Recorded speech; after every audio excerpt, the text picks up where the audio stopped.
Que vous le vouliez ou non, parce que c'est le sens de l'histoire.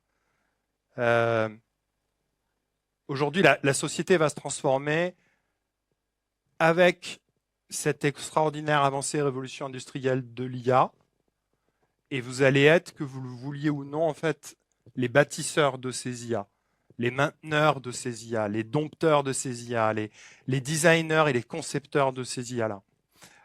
Là où auparavant on faisait du software de manière assez classique, la plupart de tous les softwares qui existent aujourd'hui vont être très probablement réécrits avec une notion où l'IA sera complètement centrale au logiciel. Il y a certains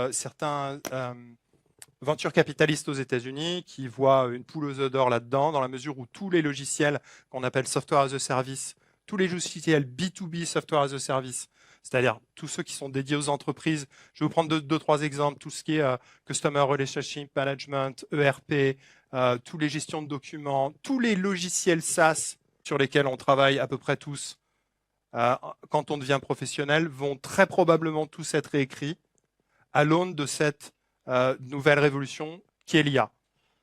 Pourquoi? Parce qu'en fait, on avait des systèmes qui étaient déterministes, c'était l'humain qui faisait la plupart des